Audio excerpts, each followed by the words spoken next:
Grant Robertson. Mr. Chair, it's interesting listening to the contribution from Simon Bridges and the random interjections from Tohenare. It's quite clear here that in debating this bill, there are distinct views in this House about the purpose of sending people to prison. The purpose of sending people to prison is indeed to take away their liberty, as Mr. Bridges mentioned before.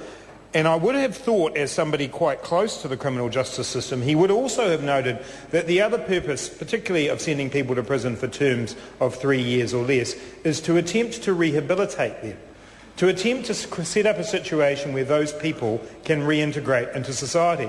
Because and Mr. Quinn shakes his head, which is interesting. I think that actually makes the very point I'm making here. People sentenced to crimes of 3 years or less will be back in our communities. They will be back in our communities, Mr. Quinn. And in what way are we making our communities safer? By removing those people from the electoral roll. Because that's what this bill does. It actually removes people from the electoral roll. It doesn't take away their right to vote as such. And Simon Bridges told us he was against compulsory voting. Question for Simon Bridges, is he against the idea of all New Zealanders being on the electoral roll? That's the question. Is Mr. Bridges against the idea of all New Zealanders being on the electoral roll? He says it's different.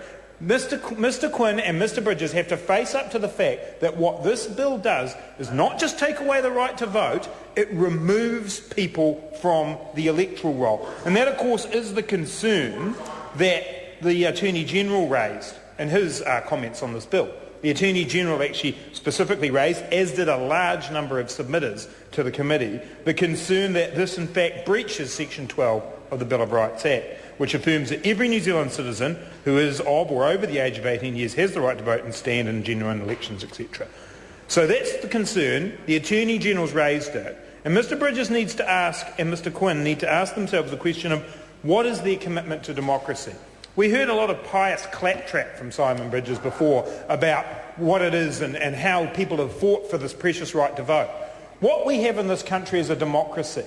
And the greatest challenge to those of us who see ourselves as true democrats is when we come up against a situation like this. At what point are we prepared to stand up for democracy and say the people who challenge us in society, do they still have that right to vote? Because Mr. Bridges and Mr. Bridges said that prisoners had forfeited their rights.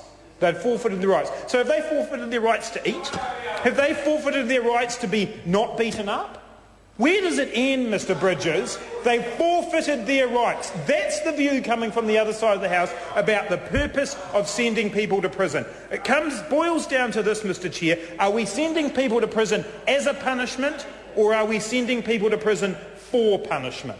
Because that's the difference that has to be decided on here. The punishment is the taking away of liberty. The exercise for prisoners who are serving terms of 3 years or less is to rehabilitate and attempt to facilitate the reintegration of these people into society. And this bill will do nothing to support those goals, Mr. Chair. Time and again from this national government we see legislation coming into this House in the criminal justice area, and we find ourselves on this side of the House asking the question, will this make our communities safer? Because surely that is the aim. And there is no evidence, Mr. Chair, that this bill will make communities safer. In fact, the Department of Corrections have told the Select Committee that it will not. There is no evidence anywhere in the world that would point to the fact that this will reduce recidivism, that this will somehow act as a deterrent. It won't. It will not make our communities safer. It is in the same category as the three strikes legislation. It's populist stuff. It's the easy bit of criminal justice. The hard bit of criminal justice law is coming to this House with real solutions to stop people committing crimes, real solutions to stop people committing crimes after they are released, and to help people reintegrate back into society. This bill does nothing to improve the safety of our communities. And isn't it interesting, Mr. Chair, that once again the government denied the Select Committee the right to hear from the Ministry of Justice?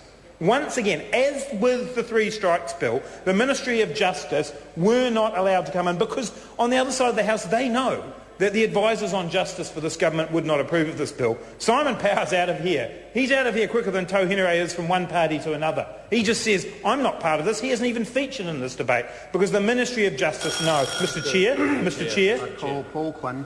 Thank you, Mr Chair.